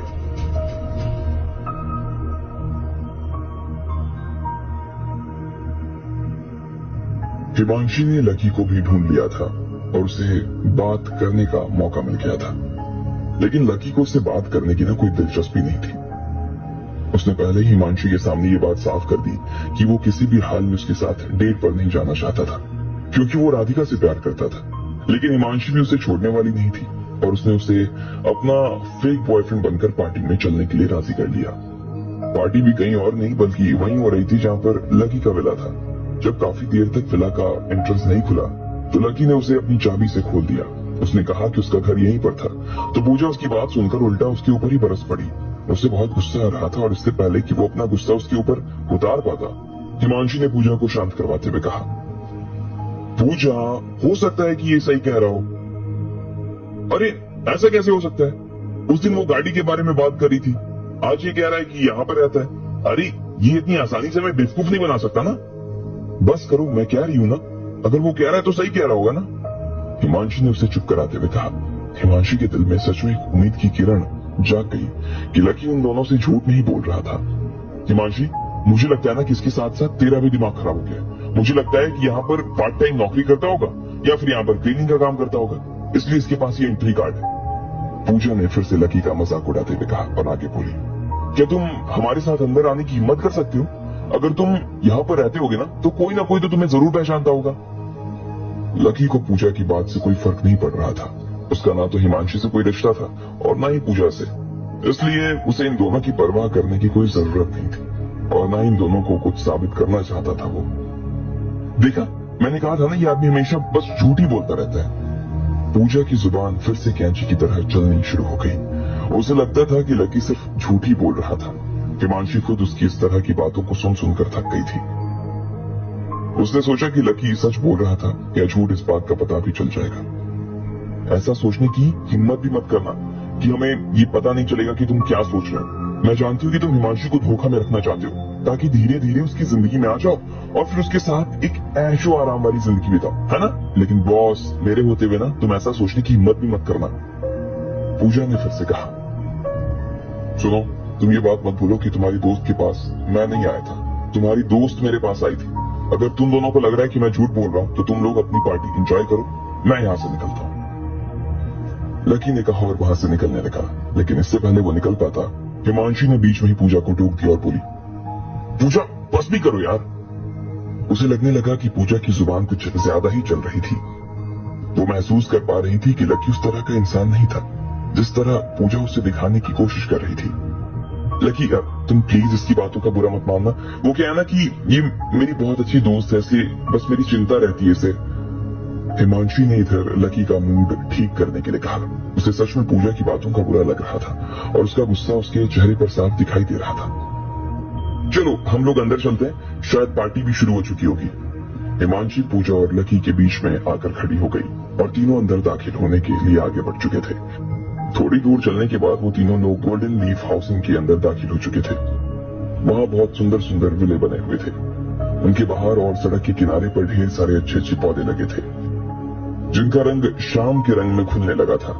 वहां की खुशबू और पंछियों की आती आवाज काफी मोहक लग रही थी। लेकिन लकी, जो कि हर रोज यहाँ रहता था, उसे इनमें से किसी भी चीज को देखकर कोई मजा नहीं आ रहा था और न ही उसे कुछ महसूस हो रहा था। लेकिन हिमांशी और पूजा का तो जैसे दिन ही बन गया था। उन दोनों ने अपना फोन अपने हाथ में ले लिया था और हर आती जाती चीज का फोटो खींचना शुरू कर दिया। थोड़ी ही देर बाद वो लोग उस झील के किनारे आ गए। झील के बीच में एक छोटा सा आइलैंड बना हुआ था। उस छोटे से आइलैंड पर एक बड़ा सा बंगला था। वो बंगला यहाँ दूसरे बंगलों से काफी शानदार नजर आ रहा था। वो देखने में किसी राजमहल से कम नहीं लग रहा था। कितना सुंदर है ना ये, दोनों लड़कियों ने कहा। उनकी नजर बस उस बंगले से हटने का नाम नहीं ले रही थी। वहां से आती हुई ठंडी हवा उनके बालों को छुए जा रही थी। ये एक बंगला ही 15 करोड़ का है। मैंने सुना है कि इसे किसी जवान लड़के ने खरीदा है। उसकी उम्र बहुत कम है, लेकिन गौर करने वाली बात यह है कि उसके पास सच में बहुत पैसा है। इतना पैसा उसके पास आया कहां से, इस बात का जवाब किसी के पास नहीं है। पूजा ने हिमांशी से कहा। उसकी हल्की रंग की ड्रेस झील से आती हुई हवा की वजह से उड़े जा रही थी। और पता है, मैंने यहाँ के स्टाफ वालों को ये कहते सुना कि उसने इस बंगले को 1 महीने से भी ज्यादा वक्त पहले खरीद लिया था, लेकिन वो अभी इसमें रहने के लिए आया नहीं था। रहना तो छोड़ो, उसने एक बार खोल कर भी नहीं देखा था। हो सकता है कि उसके पास इससे भी अच्छा कोई बंगला हो। अगर वो मुझे मिल जाए ना, तो मैं उससे बिना पूछे ही उसके गले लग जाऊं और उसे चूम दूं यार। उसकी बेचैनी देखकर तो लकी को मनी मन हंसी आ रही थी। उसकी हंसी कब खांसी में बदल गई उसे पता ही नहीं चला। पूजा को लगा कि लकी उसकी बात पर खांस रहा था और इसलिए वो उसे घूर कर देख रही थी। सॉरी, अटक गई थी, सांस अटक गई थी मेरी। लकी ने माफी मांग ली। पूजा लेकिन उसका जवाब दिए बिना नहीं रहने वाली थी। उसने लकी की तरफ देखा और बोली, सांस अटक क्यों गई? निकल ही जाती तो बेहतर था। तुम जैसे झूठे आदमी को तो खांस खांस कर मर जाना चाहिए। तुमने यही कहा था ना कि तुम यहाँ रहते हो, तो बताओ इनमें से कौन सा बंगला तुम्हारा है? बताओ ना, कोई है भी या नहीं है? लकी से पहले कुछ कह पाता, उसकी नजर उस बंगले पर चली गई जिसके सामने वो लोग अभी खड़े हुए थे। उधर क्या देख रहे हो? तुम इस बंगले को तो 7 जन्म में भी खरीदने के बारे में सोच नहीं सकते हो, समझे ना? इसलिए अब अपना सड़ा हुआ मुंह खोलकर ये मत कहना कि ये बंगला तुम्हारा है। छोड़ो यार, मैं भी किस आदमी से जवाब से उम्मीद कर रही हूँ। चलो हिमांशी, हमें देर हो रही है। पूजा ने कहा और हिमांशी का हाथ पकड़कर आगे जाने लगी। हिमांशी और पूजा आगे आगे जा रही थी और लकी चुपचाप उनके पीछे पीछे चला जा रहा था। उसकी हंसी अभी भी रुकने का नाम नहीं ले रही थी। उन्हें दूर से ही लोगों की बात करने और हंसने की आवाज आनी शुरू हो गई थी। वो लोग जल्दी यहाँ पर एक बंगले पर पहुंच गए। इस बंगले के अंदर एक गार्डन भी था। उस गार्डन में ही बुफे लगा हुआ था। ढेर सारी टेबल्स के ऊपर सफेद रंग की चादर बिछी हुई थी और उस पर अलग अलग तरह के फूल, जूस और वाइन सजाई हुई थी। इसके अलावा वहां पर खाने के लिए बहुत कुछ था। वेज का सेक्शन एक तरफ था और नॉन वेज का सेक्शन दूसरी तरफ। उस गार्डन में लगभग 20 से 30 लोग खड़े थे। उन लोगों ने बहुत ही सुंदर कपड़े पहने थे और उन सभी के हाथ में किसी न किसी चीज से भरे हुए ग्लास थे। वो लोग छोटे छोटे ग्रुप्स में आपस में बात कर रहे थे। हिमांशी, पूजा और लकी भी उस गार्डन के अंदर चले गए। अरे पूजा, हिमांशी, तुम आ गए। हम लोग कब से तुम दोनों का इंतजार कर रहे थे। हिमांशी, तो मिले महीने हो गए यार, लेकिन पिछली बार जब तुम्हें देखा था ना, उसके बाद से तो तुम यार और भी सुंदर लगने लगी हो। तभी अचानक से सब लोग हिमांशी और पूजा से मिलने के लिए उनके पास आ गए थे। उनमें से ज्यादातर तो लड़के थे और कुछ एक ही लड़कियां थी। बाकी बची लड़कियां अपनी अपनी जगह पर खड़ी थी और वो हिमांशी और पूजा को जलन की नजरों से देख रही थी। वो लोग इस वक्त हिमांशी के पास खड़े थे और काफी खुश नजर आ रहे थे, लेकिन जब उन्होंने देखा कि हिमांशी के साथ एक लड़का भी खड़ा था, तो वो लोग उसे देखकर चौंक गए। उसने बहुत ही साधारण कपड़े पहने हुए थे और वो काफी आम नजर आ रहा था और उसकी कलाई पर तो घड़ी भी नहीं थी। ये कौन है? देखो तो इसने क्या पहन रखा है। इसको देखकर ऐसा लग रहा है ना कि जैसे बाहर खड़ा रहने वाला ठेला वाला हो कोई। हाँ, इसने तो बाल भी नहीं कटवा रखे यार। ना ही इसके पास हाथ में कोई घड़ी और ना ही गले में कोई चैन। यहाँ ये आ कैसे गया? मुझे तो लगता है ना कितनी सारी सुंदर लड़कियों को देखने के चक्कर में यहाँ पर चोरी चोरी छुप छुप कर घुस कर आ गया होगा, है ना? मुझे नहीं लगता कि शिवम भाई ऐसे किसी आदमी को अपनी पार्टी में इनवाइट कर सकते हैं। सब लोगों ने लकी के बारे में आलतू फालतू बातें शुरू कर दी थी, लेकिन लकी को उनकी इस बात से कोई फर्क नहीं पड़ रहा था। वो जब भी किसी बड़ी जगह पर जाता, लोग उसके बारे में ऐसी ही बातें करते थे जैसे लकी तो कुछ था ही नहीं। भाई, मुझे लगता है ना कि तुम गलत रास्ते पे आ गए हो। तुम्हें दिख नहीं रहा यहाँ पर किस तरह के लोग जमा है। उनमें से एक जवान लड़के ने आगे आते हुए लकी से कहा और फिर बाकी लोगों की ओर देखने लगा। सब लोग लकी को ऐसे देख रहे थे जैसे वो कोई एक्टर था और यहाँ पर किसी फिल्म की शूटिंग चल रही थी। उसने लकी को घिन भरी नजरों से देखा और फिर बोला, तुम्हें क्या लगता है कि तुम भी हम जैसे ही हो? मुझे लगता है ना कि तुम जैसों की पार्टी कहीं और होती होगी, इसलिए वहां जाओ, यहाँ नहीं आओ। उस लड़के ने कहा और वो लकी को धक्का देने के लिए आगे आने लगा, लेकिन तभी पूजा ने बीच में आते हुए कहा, अरे इतनी भी क्या जल्दी है यार तुम्हें से निकालने की? यह यहाँ गलती से नहीं आया है, बल्कि मेरे और हिमांशी के साथ आया है। क्या ये तुम्हारे साथ आया है? बाकी के लोग जो वहां खड़े थे वो पूजा की बात सुनकर ऐसे हैरान हो गए जैसे भरी धूप में उन्होंने आसमान में बिजली कड़कते देख लिया। वो लड़का कहीं से भी ऐसा नहीं लग रहा था जैसे वो इनके जैसा हो, तो फिर वो हिमांशी और पूजा के साथ कैसे आ सकता था? और फिर बड़ी बात तो ये कि पूजा और हिमांशी काफी सुंदर लड़कियां थी। पूरी पार्टी में जितनी भी लड़कियां आई थी उनमें से सुंदर पूजा और हिमांशी ही थी। अमूमन ऐसी पार्टी में यही होता था कि लड़के इन दोनों के पीछे लगे रहते थे, लेकिन पूजा और हिमांशी दोनों ही उनके ऊपर ध्यान नहीं देती। उन सब की इस तरह की कंफ्यूज शक्लें देखकर पूजा को हंसी आ गई। पहले वो लकी की तरफ देख रही थी और उसके बाद उन सब की शक्ल देख रही थी। इसका नाम लकी है, इसे अंडरस्टिमेट करने की गलती मत करना, ये कोई ऐसा वैसा आदमी नहीं है, पूजा ने एक रहस्यमयी मुस्कान के साथ कहा। अच्छा? जब वहां खड़े लोगों ने पूजा के मुंह से ये बात सुनी तो उनका मुंह खुल गया, लेकिन हंसने के लिए। उन्हें इस बात की हंसी आ रही थी कि लकी जैसा लड़का जो कि साफ तौर पर फटीचर दिख रहा था, वो कोई अमीर ज्यादा कैसे हो सकता था? पूजा ने लकी की तरफ से सफाई देते हुए कहा। लकी ने अभी 1 महीने पहले ही एक गाड़ी अपने लिए असेंबल कराई है जिसकी कीमत 1 करोड़ से ज्यादा है। ये गाड़ी इटली से बनकर आ रही है और उसमें दुनिया की सबसे बेस्ट पार्ट लगने वाले। लकी को ये चिंता हो रही थी कि वो लोग उसे डिलीवर करने में काफी देर लगा रहे थे, इसलिए ना उन्होंने और 10 लाख रुपए उनके खाते में डाल दिए। वो गाड़ी अभी 10 दिन के अंदर लकी के सामने आकर खड़ी हो जाएगी। पूजा ने बात को थोड़ा बढ़ा चढ़ाकर बताते हुए कहा, लेकिन बीच बीच में उसे हंसी भी आ रही थी जिसे छुपाने की वो पूरी कोशिश कर रही थी। इधर बाकी के लोगों को एक बार के लिए तो ये लगा कि लकी सच में काफी अमीर था, लेकिन जब उन्होंने पूजा को उसकी हंसी छुपाते हुए देखा तो वो समझ गए कि वो उनके साथ मजाक कर रही थी। तुम्हें पता है कि जब हम लोग अंदर आ रहे थे तो लकी सर ने हमसे कहा कि उनका घर यहीं पर है, और जब हमने पूछा कि आपका घर कौन सा है तो लकी सर की नजर सीधी उस बंगले पर जा टिकी जो झीलों के बीचों बीच बना हुआ है, पूजा ने कहा और अपने मुंह को आश्चर्य से गोल बना लिया। बाकी सब लोग अपना आश्चर्य दिखाने के लिए अपनी हथेली से अपने होठों को ढक रहे थे, फिर भी सब लोग हंस रहे थे।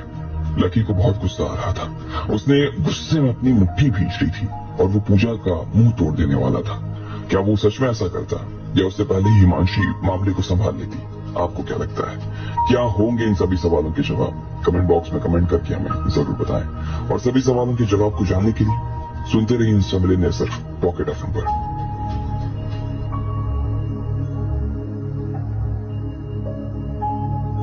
हिमांशी और पूजा लकी को अपने साथ लेकर गोल्डन लीफ हाउसिंग में आ तो गई थी, लेकिन उसे देखकर सबकी आंखें फटी की फटी रह गई थी। किसी को ये समझ नहीं आ रहा था कि इतनी सुंदर लड़कियों के साथ लकी जैसा फटीचर क्या कर रहा था। कुछ ने सोचा कि ये रास्ता भूल गया था, और कुछ लोगों को लगा कि ये यहाँ सिर्फ लड़कियां देखने आया था। फिर पूजा ने कमान अपने हाथ में ली और लकी को यहाँ भी बेइज्जत करने का मौका नहीं छोड़ा। जब वो लकी के बारे में उल्टा सीधा बोले जा रही थी तब इधर लकी को बहुत गुस्सा आ रहा था। वो पूजा को गुस्से से देखे जा रहा था और इसलिए पूजा का मुंह भी बंद हो गया, लेकिन बाकी लोग अभी भी उसके बारे में बात किए जा रहे थे। अच्छा, तो ये एक सुपर अमीर आदमी है। जैसे ही वहां खड़े एक लड़की ने ऐसा कहा, उसके बाद तो सब लोगों की हंसी छूट गई। अरे वो कहावत है ना, कभी किसी किताब को उसके कवर से जज नहीं करना चाहिए, वो इस आदमी पर भी लागू होती है। अगर पूजा ने इसके बारे में नहीं बताया होता ना तो मैं तो यही मान लेता कि कोई कचरा बनाने वाला है या कचरा बीनने वाला है। अरे भाई, अगर तुम झील वाले बंगले में रहते हो तो फिर यहाँ हम गरीबों की पार्टी में क्या कर रहे हो? जाओ जाओ, वहीं पर जाओ, उस लड़के ने कहा, जो सबसे पहले लकी को धक्का देकर बाहर निकालने के लिए आया था। वो लकी के कंधे पर अपना हाथ रखने ही वाला था। जैसे ही उसका हाथ लकी की तरफ बढ़ा, लकी की आंखों में जैसे अंगारे उतर आए थे और उसने भी उसके पेट में मारने के लिए अपनी मुट्ठियों को खींच लिया था। जैसे ही वो उसे मारने वाला था तभी हिमांशी बीच में कूद पड़ी थी। वो उस लड़के और लकी के बीच में आकर खड़ी हो गई और जोर से चिल्लाते हुए बोली, तुम लोगों का दिमाग खराब हो गया क्या? तुम लोग क्यों इसके ऊपर हंस रहे हो? अपने पैसे का ज्यादा घमंड हो गया तुम लोगों को? बहुत रौब है अपनी प्रॉपर्टी का? तुम लोगों को बुली करने की कोशिश कर रहे हो? आओ, मैं भी देखती हूँ कि तुम इसे कैसे बुली करते हो। आओ। हिमांशी यार, तुम भी क्या कर रही हो? इसकी साइड क्यों ले रही हो? बात सिर्फ इतनी सी है कि ये हमारे पार्टी में कहीं से फिट नहीं बैठ रहा और इसकी वजह से हम लोग और हमारे बाकी गेस्ट भी अनकंफर्टेबल हो रहे हैं। उस लड़की ने कहा जो हिमांशी के ठीक सामने खड़ा था। क्यों नहीं लायक है? क्या दिक्कत है तुमको इससे? बताना मुझे। तुम्हें मालूम है ये कौन है? ये मेरा बॉयफ्रेंड है और तुम्हें लगता है ये तुम्हारी पार्टी के लायक नहीं है? हिमांशी ने जब बाकी लोगों की तरफ देखते हुए कहा, जब उसने ऐसा कहा तो बाकी सब लोगों के होश उड़ गए।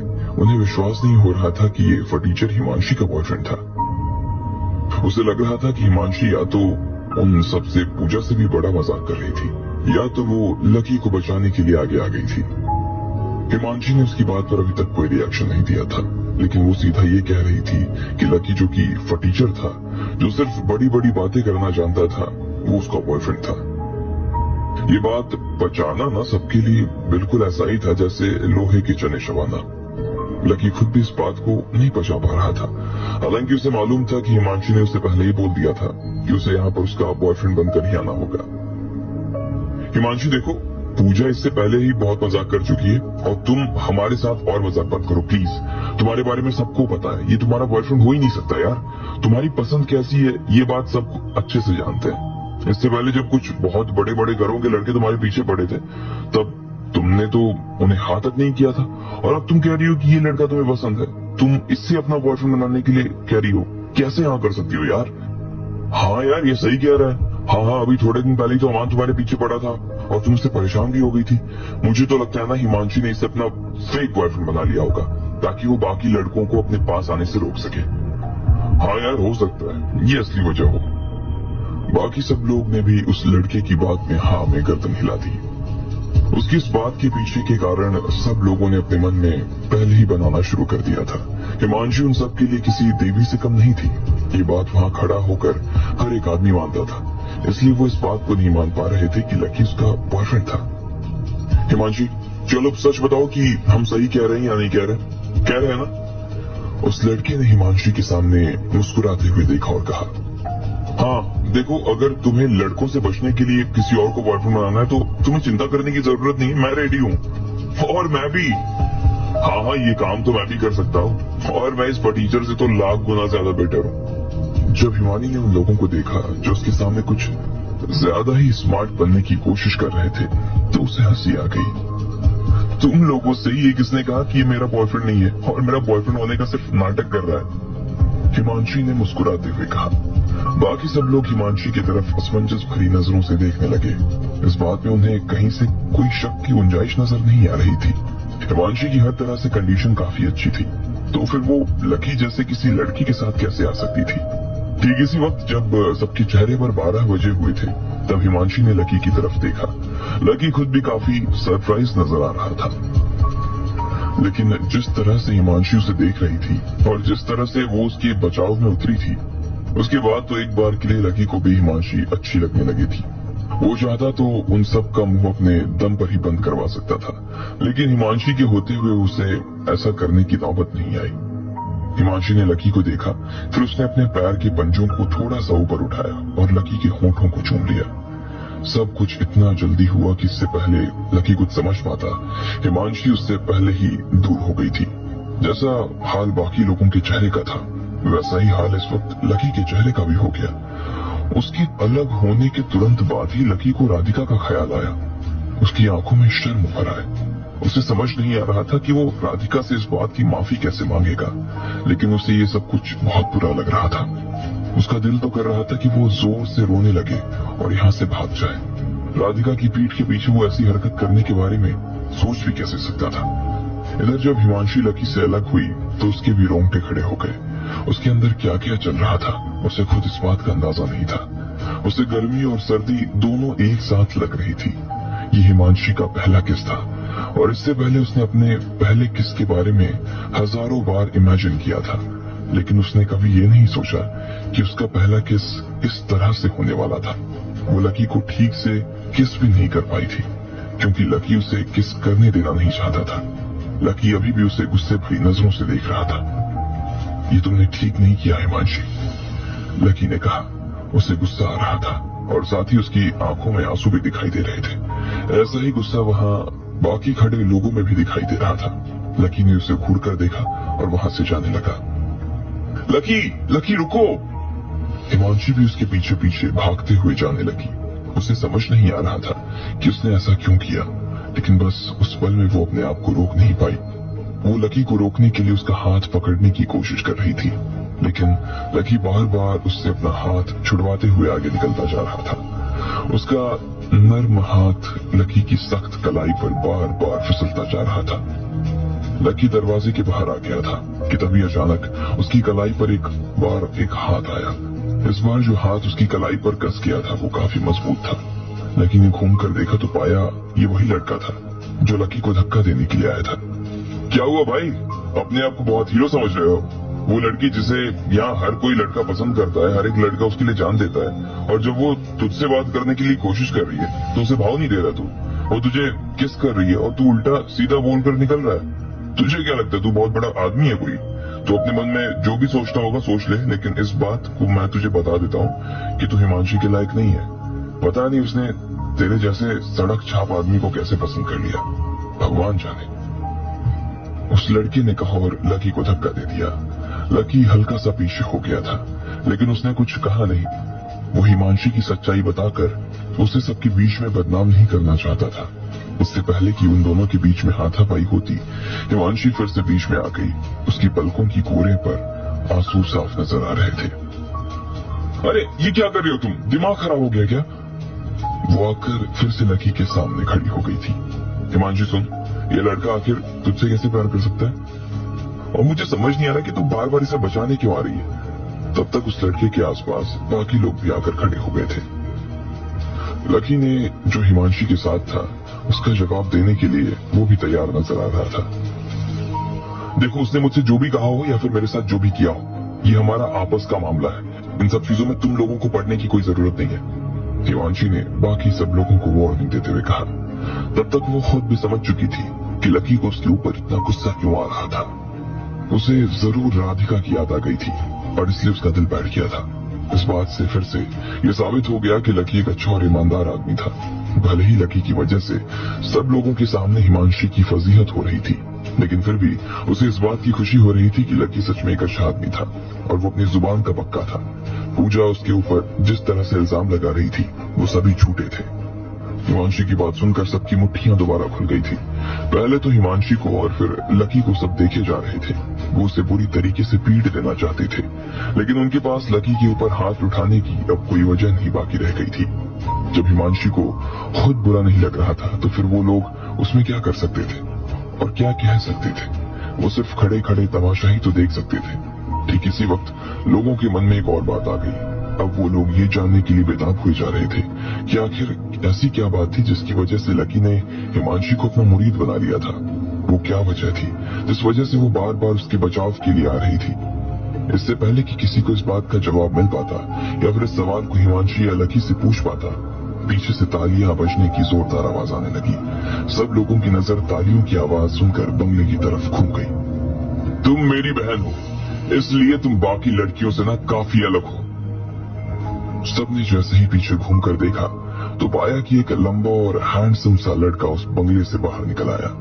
उसने ऊपर कुछ नहीं पहना हुआ था और नीचे सिर्फ एक फूलों के प्रिंट वाला पजामा पहना हुआ था। उसके पैरों में नीले रंग की स्लीपर्स थी और उसके बगल में एक सुंदर सी लड़की खड़ी थी जिसके कंधे पर उसने अपना हाथ डाला हुआ था।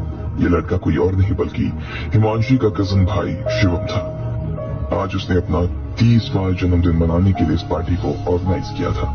शिवम, अब मैं चलूं? उस लड़की ने शिवम से पूछा जो उसके पास खड़ी थी।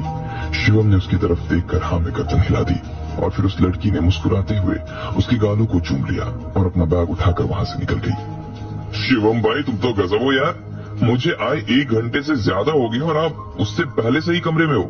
शिवम भाई, ये लड़की तो बहुत कमाल की थी यार। कहाँ से आई पता बताओ ना, या इसकी छोटी बहन का नंबर ही दे दो यार। कुछ लड़के ने बाकी सब चीजें छोड़ दी और सीधा शिवम को घेर कर खड़े हो गए। शिवम ने किसी की भी बात पर ध्यान नहीं दिया। उसने मुस्कुराते हुए सिर्फ हिमांशी की तरफ देखा और उसके पास चला गया। क्या बात है बहना, आज तो बहुत सुंदर लग रही हो तुम, शिवम ने कहा। उसकी आंखों में हिमांशी को देखते ही एक चमक आ गई थी। वो उसे बहुत ही अजीब नजरों से देख रहा था। हिमांशी ने उसकी बात का कोई जवाब नहीं दिया। वो बस अपनी नजर फेर कर खड़ी हो गई थी। उसकी आंखों में अपने भाई के लिए घिन साफ नजर आ रही थी। शिवम उसकी इस हरकत को देखकर फिर से हंसने लगा। पूजा और बाकी लड़कियां जो वहां खड़ी थी वो भी उसे देखकर सहम गई थी।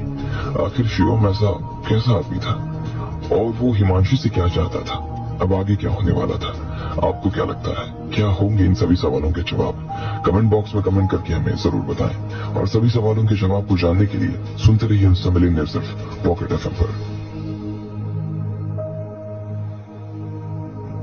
लकी के ऊपर लड़कों के हमले खत्म होने का नाम नहीं ले रहे थे। उसके मन में जो आ रहा था हर कोई उसे वही कहे जा रहा था।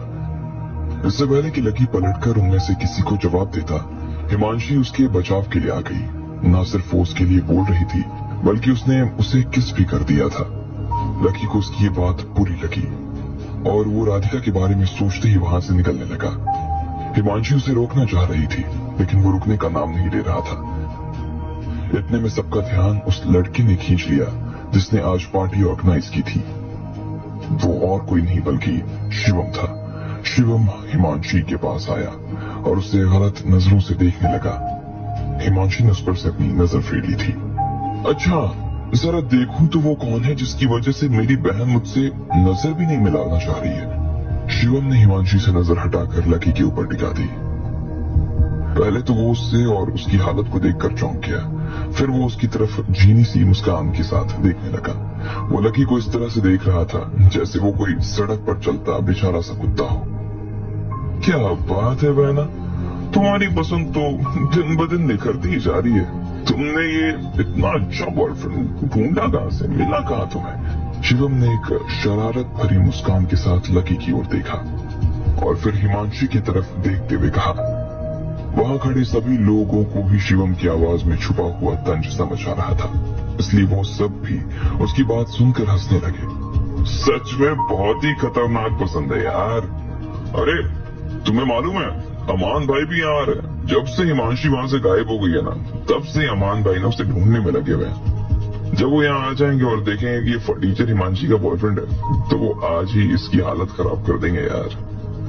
ओहो, सही कह रहे हो। अमान भाई का गुस्सा और प्यार दोनों ही खतरनाक है। इस लड़की की तो बैंड बजाकर ही दम लेंगे। पर मुझे नहीं लगता कि आज तुम्हारा अमान भाई यहाँ पर ना आ भी पाएगा, क्योंकि वो तो इस वक्त हॉस्पिटल में पड़ा हुआ है। हिमांशी को उन दोनों लड़कों की बात सुनकर हंसी आ गई और उसके बाद उसने बाकी लोगों को देखते हुए ये खबर दी। लकी को भी हिमांशी की बात पर हंसी आ गई। वो समझ गया कि सब लोग किसकी बात कर रहे थे। अमान को लकी ने पिछली बार पतंगों की तरह उड़ा दिया था, लेकिन जब हिमांशी का कहा सब लोगों ने सुना तो उन्हें विश्वास नहीं हुआ। शिवम भाई, अमान भाई आपकी पार्टी में आएंगे ना? किसी ने शिवम से पूछा। शिवम और अमान इस पूरे ग्रुप के हीरो थे, उनके बिना ये लोग हिल भी नहीं सकते थे। शिवम और अमान बहुत अच्छे दोस्त भी थे, इसलिए शिवम को अमान के बारे में अच्छी जानकारी होना लाजमी था। नहीं यार, वो नहीं आएगा। अभी कुछ दिनों पहले उसके भाई ने मुझे बताया कि अमान को किसी ने गाड़ी से उड़ा दिया था। कार से टकराने की वजह से काफी चोट आई है उसे और इस वजह से वो अभी हॉस्पिटल में पड़ा हुआ है। बाकी सब लोग शिवम के मुंह से ये बात सुनकर हैरान हो गए थे। इतनी हिम्मत आखिर किसकी हो गई जो अमान को टक्कर मार कर निकल जाए? अमान के पीछे ढेर सारे लोग थे। वो जवान लड़के और लड़कियों का चहेता था और उसकी एक आवाज पर ढेर सारे लोग उसके साथ आकर खड़े हो सकते थे। ऐसे में फिर अमान के साथ इस तरह की हरकत कौन कर सकता था? अरे बाप रे शिवम भाई, ये किया किसने? लेकिन अमान भाई को कोई गाड़ी से ठोक गया। उसको क्या अपनी जिंदगी प्यारी नहीं है क्या? चलो हम लोग चलकर अमान भाई से मिलकर आते हैं, देखते हैं उन्हें किसी चीज की जरूरत तो नहीं। नहीं, तुम्हें जाने की जरूरत नहीं है। वहां पर पहले से ही उसका ध्यान रखने के लिए उसकी फैमिली और उसके दोस्त मौजूद हैं और उसने पहले ही कुछ लोगों को उस लड़के को ढूंढने के काम पे लगा दिया है जिसने उसे ठोका था। जिस दिन वो लड़का मिल जाएगा ना, उस दिन अमान तुम लोगों को खुद फोन करके बुलाएगा। शिवम ने बाकी लोगों से इतना भर कहा और फिर लकी की ओर देखते हुए बोला, तो भाई तुम मेरी बहन को काफी पसंद करते हो ना? देखो, एक फ्रेंडली एडवाइस देता हूँ, मेरी बहन से जितना दूर रह सको ना उतना ज्यादा दूर रहो, वरना क्या होगा कि जिस दिन मेरा भाई हॉस्पिटल में अपने बेड से उठेगा ना, उस दिन वो तुम्हें अपनी जगह लेटा देगा। बस बहुत हुआ भाई। हिमांशी ने शिवम को पीछे की तरफ धक्का दिया और उसे फिर से घिन भरी नजरों से देखने लगी। वो यहाँ खड़े सभी लड़कों के सामने ये बात कहना चाहती थी कि लकी ही वो लड़का था जिसने अमान को गाड़ी से उड़ाया था, लेकिन वो इस बात को कह नहीं सकती थी। इस तरह की बात करने के लिए ये मौका सही नहीं था। ठीक है, मैं अब इसे और ज्यादा कुछ नहीं कहूंगा। खुश? शिवम ने हिमांशी के सामने अपने हाथ खड़े कर दिए। वो उसे ये दिखाने की कोशिश कर रहा था कि उसका दिल कितना नर्म था और वो अपनी बहन को कितना प्यार करता था, उसका ध्यान रखता था। लेकिन वो अभी भी जिस तरह से लकी की तरफ देख रहा था ना, उसे तो यही लग रहा था कि लकी का बुरा हाल करने में वो अमान से पीछे नहीं रहने वाला था। ठीक इसी वक्त शिवम का फोन बजा। उसने जेब से फोन निकाला और उठाकर बोला, यस डार्लिंग, अच्छा तुम बाहर खड़ी हो? ठीक है, अच्छा ठीक है, मुझे 1 मिनट दो, मैं अभी आता हूँ। हाँ ठीक है, मैं आ रहा हूँ। आप सब लोग प्लीज जो कुछ भी कर रहे थे ना वो करते रहिए, मैं जरा अपनी गर्लफ्रेंड को लेकर आता हूँ। शिवम ने फोन रखने के बाद उन सब लोगों से कहा। उसकी आवाज में उसका घमंड साफ दिखाई दे रहा था। शिवम भाई की गर्लफ्रेंड शिरीन तो सच में बहुत हॉट है भाई, वो बिल्कुल कटरीना जैसी लगती है, मैं उसे देखना चाहता हूँ। भीड़ में से एक जवान और अमीर लड़के ने कहा। उसे लगता था कि शिवम उसकी बात को सुन नहीं पाया था, लेकिन उसे मालूम नहीं था कि शिवम के कान तो बहुत तेज थे, और जैसे ही उसकी आवाज उसके कानों में पड़ी, शिवम ने तुरंत पलट कर कहा, अरे यार कहाँ तुम लोग भी उसका नाम ले रहे हो? शिरीन को तो मैं कब का छोड़ चुका हूँ यार, मैं उसके साथ इतना खेल चुका हूँ कि अब खेल खेल कर ना बोर हो गया हूँ। शिवम ने अपना सिर ना में हिलाते हुए कहा, क्या बात कर रहे हो शिवम भाई, शिरीन जैसी लड़की से आप बोर हो गए? ये तो बहुत बड़ी खतरनाक बात बता रहे हो यार आप। अरे मैं क्या, मेरी जगह तुम भी होते ना, बोर ही हो जाते उससे। वो दिखने में बड़ी है और सुंदर है, लेकिन अंदर से ना बिल्कुल बच्ची है यार। जब तुमको उसकी जैसी कोई मिलेगी ना और तुम उसे घर ले जाओगे, तब तुम्हें पता चलेगा वो बिल्कुल बच्चों जैसी बच्ची है। शिवम ने ऐसा कहा जैसे वो बहुत बड़ा हो गया था। वैसे इन सब लोगों के बीच में वो तो बड़ा था। शिवम को अपने आप पर बड़ा घमंड था और वो बाकी लड़कों को ऐसे देखता था जैसे वो सब बेवकूफ थे और वो उसे किसी मसीहा की तरह देखते थे। अगर इनमें से वो किसी की भी जरा तारीफ कर देता तो वो जीभ लटकाते हुए शिवम के आगे पीछे घूमने लग जाते। इस बार तो जो मेरी गर्लफ्रेंड है ना, वो दीपिका जैसी दिखती है। चलो अब मेरे पास तुम लोगों से ज्यादा बात करने का ना टाइम नहीं है, मुझे मेरी जान को लेने के लिए जाना है। शिवम ने उनसे मजाक करते हुए कहा और फिर पलट कर बाहर निकल गया। हर किसी का इंटरेस्ट मानो और ज्यादा बढ़ गया था। वो दीपिका जैसी किसी लड़की की बात कर रहा था। सब लोग उस लड़की को देखना चाहते थे। थोड़ी ही देर बाद उन्होंने फिर से शिवम के अंदर आने की आवाज सुनी। वो एक लड़की के साथ बातें करते हुए अंदर आ रहा था। उनके हंसने और बात करने की आवाज यहाँ तक आ रही थी। हर किसी की नजर फिर से दरवाजे पर जा टिकी। हर कोई शिवम की दीपिका जैसी गर्लफ्रेंड को देखना चाहता था। लकी की नजरें भी दरवाजे पर टिक गई। हालांकि वो यहाँ से निकलने को ही था, लेकिन इतने सब तमाशे के बीच में उसे अचानक से निकल जाना ठीक नहीं लगा। उसने वैसे भी शिवम का बर्ताव देख लिया था और इसलिए वो सोच रहा था कि उसे हिमांशी को इस तरह से अकेले छोड़कर नहीं जाना चाहिए। सबने देखा कि सामने से शिवम के साथ एक लड़की आ रही थी जिसने हल्की नीले रंग की ड्रेस पहनी हुई थी। उसकी स्कर्ट उसके घुटनों तक आ रही थी और उसके दोनों पैर कसे हुए और गोरे थे। उसके बाल सीधे थे और चेहरा किसी हिरनी जैसा था। वो काफी सुंदर लग रही थी। हालांकि शिवम जैसा बता रहा था वो उतनी भी सुंदर नहीं थी, लेकिन वो इतनी बुरी भी नहीं थी। बाकी लोगों को इस वक्त शिवम से जलन महसूस होने लगी। जब सब लोग इस लड़की को देखकर शिवम से जल रहे थे, तब उधर लकी की हालत टाइट हो गई। उसने जैसे ही उस लड़की को देखा, उसके तो होश उड़ गए। वो कोई और नहीं बल्कि डिम्पल ही थी। अचानक से लकी की मुट्ठियां आपस में कस गई और उसका पूरा शरीर कड़क हो गया। तुम्हें क्या हो गया? हिमांशी ने जब देखा कि लकी के साथ कुछ हो रहा था, तो उसने उसकी फिक्र करते हुए कहा। लकी ने अपने आप को संभाला और फिर कहा, नहीं, मैं ठीक हूँ। इस वक्त शिवम ने डिम्पल का हाथ पकड़ा था और वो लोग गार्डन में अंदर की ओर आ रहे थे। डिम्पल का इस बात पर ध्यान ही नहीं किया कि लकी भी उस भीड़ में पीछे खड़ा था। शिवम भाई आप तो कमाल हो यार, भाभी तो सच में बहुत सुंदर है। हेलो भाभी। डिम्पल ने भी शिवम के दोस्तों की तरफ गर्व भरी नजरों से देखा और फिर मुस्कुराने लगी। ये सब मेरे बहुत अच्छे दोस्त हैं और ये सब के सब करोड़पति तो हैं ही। शिवम ने डिम्पल को अपने दोस्तों से मिलवाते हुए कहा और अपना दूसरा हाथ उसकी कमर में डाल दिया। अरे अमान कहीं नजर नहीं आ रहा, क्यों नहीं आया वो? डिम्पल ने पूछा। उसे शिवम के साथ रहते हुए 10 दिन से ज्यादा हो गए, इसलिए वो अमान को भी जानती थी और उससे मिली भी थी। अरे उसके भाई ने बताया कि कोई गधा उसे गाड़ी से ठोककर चला गया था, इसलिए वो अभी हॉस्पिटल में अपना इलाज करवा रहा है, भर्ती है वहां। जब शिवम उसे ये सब बता रहा था तब वो डिंपल के काफी करीब आ चुका था। उसकी आंखें डिंपल के होंठों पर जमी हुई थी। ओह अच्छा ऐसा है क्या? अच्छा तुम्हारी कजन भी तो आने वाली थी ना, वो आई या नहीं? डिंपल को पता था कि शिवम का परिवार काफी अमीर था, इसलिए वो उससे जितना जल्दी हो सकता उतना जल्दी एक अच्छा और मजबूत रिश्ता बना लेना चाहती थी। हाँ हाँ आइए ना, हिमांशी आओ जरा इनसे मिलो। शिवम ने भीड़ की तरफ देखते हुए हिमांशी को आवाज लगाते हुए कहा, हिमांशी। पीछे से डिंपल ने भी उसे आवाज दी थी। हालांकि वो उसे जानती नहीं थी, लेकिन फिर भी वो शिवम को इम्प्रेस करने के लिए सब किए जा रही थी। लेकिन थोड़ी ही देर बाद उसके चेहरे की मुस्कान पर मानो ताले लग गए।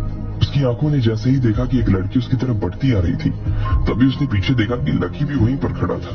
वो उस लड़की के पास खड़ा था। इन दिनों डिंपल ने कॉलेज आना बंद कर दिया था। आखिरी बार लकी और डिंपल एक दूसरे को तभी मिले थे जब डिंपल लकी के शोरूम के बाहर खड़े होकर हंगामा कर रही थी और उसने वहां पर एक ड्रेस भी चला दी थी। आज जब उसने फिर से लकी को देखा तो उसे लगा कि उसके अंदर ढेर सारी भावनाओं का भवंडर उठ खड़ा हुआ है। डार्लिंग क्या हुआ, कोई बात है क्या?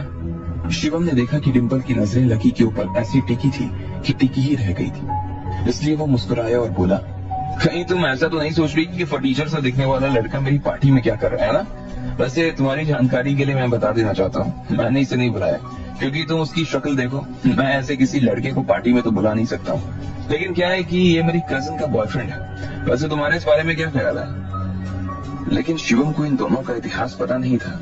डिंपल का दिल तो घबरा गया। जिस तरह से वो लकी को देख रही थी, उसकी नजर में नफरत और गुस्सा साफ नजर आ रहा था। इससे पहले तक तो डिंपल को यही लगता था कि लकी अगर किसी लड़की से अच्छे से बात कर सकता था तो वो कोई और नहीं बल्कि वो खुद है। लेकिन लकी ने उसका भ्रम तोड़ दिया था और उसने उसे छोड़कर राधिका को अपना लिया। फिर अब उसने शायद राधिका को भी छोड़ दिया था और उसका इस नई लड़की के साथ अफेयर शुरू हो गया था। डिंपल को लग रहा था जैसे उसने राधिका को नहीं बल्कि फिर से उसे ही धोखा दे दिया था। एक बार जरा वॉशरूम जाकर आती हूँ। डिंपल ने शिवम की तरफ मुस्कुराते हुए देखा, फिर अपनी जगह से चलकर बंगले के अंदर चली गई। जब उसने आखिरी बार लकी की ओर घूमकर देखा तो उसका मुंह काफी सड़ चुका था। बहना ये क्या है यार, देखो तुम्हारा बॉयफ्रेंड ने मेरी गर्लफ्रेंड को कितना डरा दिया है। शिवम ने उसे घमंड भरी नजरों के साथ देखते हुए कहा। हिमांशी ने उसके ऊपर ध्यान नहीं दिया और चुपचाप लकी का हाथ पकड़कर बोली, लकी तुम ठीक हो? प्यास लगी है क्या? पानी लोगे क्या? हिमांशी ने कहा और लकी को खींच कर ले जाने लगी। लेकिन लकी का ध्यान तो उसकी किसी भी बात पर ही नहीं था। वो सिर्फ उसी दिशा में देखे जा रहा था जिस दिशा में डिंपल गई हुई थी। उसे समझ नहीं आ रहा था कि आखिर डिंपल इस शिवम के जंगल में कहां से फंस गई थी। जिस तरह का वो लड़का था वो डिंपल के लिए काफी खतरनाक था। अब ऐसे में आगे क्या होने वाला था? क्या लकी डिंपल को आगाह कर पाएगा या डिंपल खुद लकी का राज शिवम के सामने खोल देगी? आपको क्या लगता है, क्या होंगे इन सभी सवालों के जवाब? शिवम हिमांशी के सामने आ गया था, लेकिन उसकी नजर लकी के ऊपर जाकर टिक गई थी। उसे समझ नहीं आ रहा था कि आखिर उसकी बहन की पसंद इतनी बुरी कैसे हो गई थी। लेकिन फिर भी अब क्योंकि लकी वहां आ गया था, इसलिए वो उसे भगा भी नहीं सकता था। तभी शिवम का फोन बजा और उसने देखा कि उसकी गर्लफ्रेंड का फोन था। जब वो अपनी गर्लफ्रेंड को लेकर अंदर आया तो लकी के तो होश उड़ गए। वो लड़की कोई और नहीं बल्कि डिंपल थी। इधर डिंपल भी लकी को देखकर सत्ते में आ गई और वो अपने आप को संभालने के लिए अंदर वॉशरूम में चली गई। इधर लकी को भी हिमांशी अपने साथ लेकर आगे तो बढ़ गई थी, लेकिन उसका ध्यान डिंपल के ऊपर से हटने का नाम नहीं ले रहा था। उसे लग रहा था कि शिवम ने डिंपल की कंडीशन का फायदा उठाया था। लकी ने भी उस दिन के बाद से कभी डिंपल को नहीं देखा था, लेकिन उसके मन में यह डर जरूर बना था कि वो राहुल को देने के लिए 3,50,000 रुपए इकट्ठे कर पाएगी या नहीं कर पाएगी। लकी उसके दोस्तों से और उसके साथ पढ़ने वाले लोगों से राधिका के बारे में पूछे जा रहा था, लेकिन किसी को भी उसके बारे में मालूम नहीं था। वो बहुत ही लंबी छुट्टी पर गई हुई थी और उसने तो हॉस्टल आना भी बंद कर दिया था। वो ज्यादातर वक्त कॉलेज के बाहर ही रहती थी। उसके साथ हॉस्टल में रहने वाली लड़की ने उसे बताया था। उसके बाद लकी भी उससे मिल नहीं पा रहा था। इस बीच यशोदा जी भी आ गई थी और उनके सारे काम निपटाने के चक्कर में लकी डिंपल के बारे में भूल ही गया था। इसलिए आज जब उसने एकदम से डिंपल को देखा तो उसके मन में ढेर सारे सवालों का सैलाब उमड़ पड़ा। शिवम भाई, आपको ये जलपटी कहां से मिल गई? देखने में तो काफी सुंदर लग रही है। एक लड़की ने शिवम को देखते हुए उससे ये सवाल किया। उसका नाम डिंपल है, ये यहीं पास में दिल्ली यूनिवर्सिटी में पढ़ती है। एक दिन जब मैं सुबह उठा और मेरे पास करने के लिए कुछ नहीं था ना, तो मैं दिल्ली यूनिवर्सिटी के अंदर चला गया था। फिर वहां जाकर ना मुझे पता चला कि कुछ लोगों ने फोटोग्राफी का एग्जीबिशन लगाया हुआ है। तो मैंने सोचा कि चलो मैं भी चलकर देख लेता हूँ। जैसे ही मैं उसे देखने के लिए लाइब्रेरी के पास जाने लगा था, तभी मैं एक लड़की से टकरा गया। जैसे ही शिवम ने ये बात बताई तो अचानक सब लोगों के चेहरे पर हंसी आ गई। वो सब भी उसी तरह के लोग थे जिस तरह का आदमी शिवम था, इसलिए उन्हें उसके मुंह से इस तरह की बातें सुनने में काफी मजा आ रहा था। वो ये जानना चाहते थे कि शिवम उनसे झूठ तो नहीं बोल रहा था। और हाँ, ये मैडम जिनका नाम डिम्पल है, ये रो तो रही थी। जब मैंने इनसे पूछा कि रो क्यों रही हो, तो इसने बताया कि इनके सिर पर 3 लाख रुपए का कर्जा है। इससे लगा हुआ कि मैं कोई अमीर आदमी हूँ, इसलिए इसने तुरंत मेरा हाथ लपक लिया और सीधा बोल पड़ी कि अगर मैं उसका कर्जा चुका दूंगा तो वो मेरी गर्लफ्रेंड बन जाएगी। अब मैं उसे क्या बताता। तुम लोग तो जानते हो कि मेरे पास लड़कियों की कोई कमी तो है नहीं, लेकिन फिर भी मुझे लगा कि अपने कलेक्शन में ना मुझे इसको भी रख लेना चाहिए। इसलिए मैंने जल्दी से इसके खाते में 3 लाख रुपए ट्रांसफर मारे और बस उसकी बात हो गई है मेरी। शिवम ने आगे कहा। शिवम भाई का दिल कितना बड़ा है ना, सिर्फ एक लड़की के लिए हंसते हंसते 3 लाख रुपए खर्च कर दिए। हाँ शिवम भाई, अब क्योंकि ये जलपरी आपके टेस्ट से बहुत मेल खाती है, इसलिए मुझे तो लगता है कि आप इसके साथ लंबे टाइम तक खेलने वाले हैं ना। ऐसा तो होगा नहीं कि आप 2 महीने में इसे लात मारकर बाहर निकाल दोगे। शिवम ने जब उस लड़की की बात सुनी तो एक पल के लिए उसे हंसी आ गई। भले ही उसके पास ढेर सारा पैसा था, लेकिन वो पैसे को बर्बाद करने वालों में से नहीं था। इसलिए उसने उस लड़की की ओर देखा और बोला, वैसे अभी तक तो मैं उसके साथ अकेले कमरे तक तो नहीं जा पाया हूँ, क्योंकि उसके साथ कुछ इशू चल रहे हैं। लेकिन फिर भी मुझे लगता है कि आज मुझे एक अच्छी दावत खाने को मिलेगी, और जब तक पेट नहीं भर जाएगा ना, तब तक थाली सामने लगी रहेगी। जैसे ही लकी ने शिवम की इतनी घिनौनी बात सुनी, उसकी आंखों में शिवम के लिए नफरत जाग गई और वो उसे गुस्से से देखने लगा। एक पल के लिए उसका मन किया कि वो उसका वही हाल कर दे जो उसने अमान का किया था, लेकिन फिर उसने सोचा कि मौका सही नहीं था, इसलिए बेहतर यही था कि वो वहां से निकल जाए। मैं जरा वॉशरूम होकर आता हूँ, लकी ने हिमांशी से कहा और फिर बंगले के अंदर चला गया। हिमांशी, मुझे पता है क्या लगता है, मुझे लगता है ये लड़का और वो लड़की डिम्पल ना, ये दोनों ही थोड़े अजीब हैं, पूजा ने कहा और फिर हिमांशी की ओर देखने लगी। उसकी आंखों में लकी के लिए साफ शक नजर आ रहा था, लेकिन इधर हिमांशी ने उसकी बात पर ध्यान नहीं दिया। वो सिर्फ लकी को जाते हुए देख रही थी। इधर बाथरूम के अंदर डिम्पल दीवार के सहारे टिक कर खड़ी थी। उसका दिमाग काम करने का नाम नहीं ले रहा था। ऐसा कैसे हो सकता है कि लकी और शिवम की बहन के बीच में कुछ शुरू हो गया? आखिर इन दोनों के बीच में चल क्या रहा है? दोनों एक दूसरे को ऐसे क्यों देख रहे थे? डिम्पल ने अपने मन में सोचा। उसे ये तो मालूम था कि लकी अमीर हो गया था, लेकिन अब उसे ऐसा लग रहा था कि ये करिश्मा हिमांशी की वजह से हुआ था।